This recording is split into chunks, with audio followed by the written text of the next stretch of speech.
Attention people, as this is about to get started. You might often have came across the term OEM, either in headlines or when buying computer parts. But you might have never heard of the term ODM. Why? Because OEM is a flourishing concept, but ODM is an old concept. So what actually does OEM means? Well, it stands for Original Equipment Manufacturer. Means a company who makes a specific product in its own manufacturing factory. The OEM product can be further classified as OEM for hardware and OEM for software. OEM products are basically cheaper than the retail product. Now let's talk what is OEM hardware and is it any different from the retail market. OEM hardware is exactly the same in capabilities and performance as its retail counterpart. Hard drives, optical drives, and some PCI expansion cards are the most common types of components that are offered by OEMs.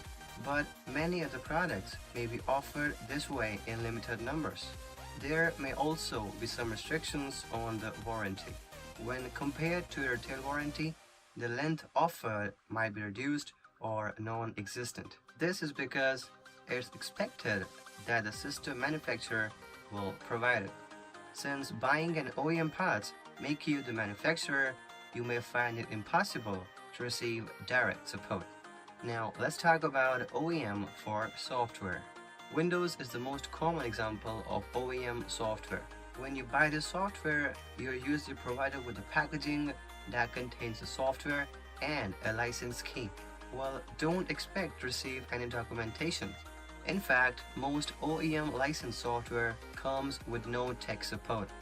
OEM software is usually licensed on a per system basis, which means that you cannot install it on another computer. In theory, this means that an OEM version of Windows is tied to a specific computer you install it on. Now, let's talk about Android OEM. Android OEM are those companies that produce equipments on their own technical specifications. They have their own factories that can be used for production as no outsourcing is required, and they retain the ownership rights to the smartphone after production. The logos, branding, and names of the phones are patented properties of the OEMs. These OEMs possess large factories where this production process takes place. The main ideology behind OEM preparation is that it manufactures equipment to its own taste. In other words, no external factor can change the equipment designs. Some of the OEMs are LG, Samsung, Lenovo, and so on. Now let's talk about Android ODM. And ODM refers to Original Design Manufacturer. ODM are also involved in the production of smartphones, but the specifications are from different or another company. Unlike OEMs, ODMs do not have the right to the branding or naming of the phones. Their sole aim is to build and design the smartphones. Then the company that outsources the specifications to them will handle every other aspect. Like for example, in India, there was a company called Micromax.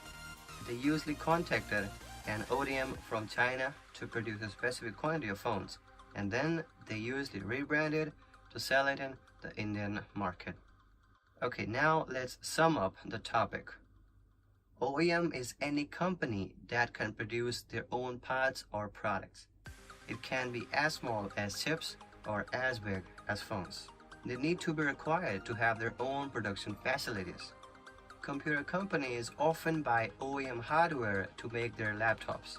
Android OEMs are those who can produce the phones in their own production plants as per their requirements. Android ODMs are the companies that takes order from a phone company to produce a particular amount of phones. OEM retains the ownership rights to the manufactured smartphones, while ODM is not legally allowed. OEM can hold both manufacturing and distribution. However, ODMs are restricted to design and assembly. OEM consumes more cost on hardware designing and production cost. On the other hand, the primary advantage of the ODM is a low cost of production. Now everything is clear as crystal. Now you can easily differentiate between Android OEM and Android Odm. Just for the facts, there is a shift from OEM lines of production to ODMs. For example, Xiaomi low-cost Redmi series is produced by Wingtech. Also, Samsung recently employed the services of the same ODM to release one of its latest smartphones. Considering the cost effectiveness of ODMs, outsourcing needs to be utilized by more manufacturers to keep the phone cost low. So guys, this is all for today's video. I'll see you in the next one. Till then, peace out.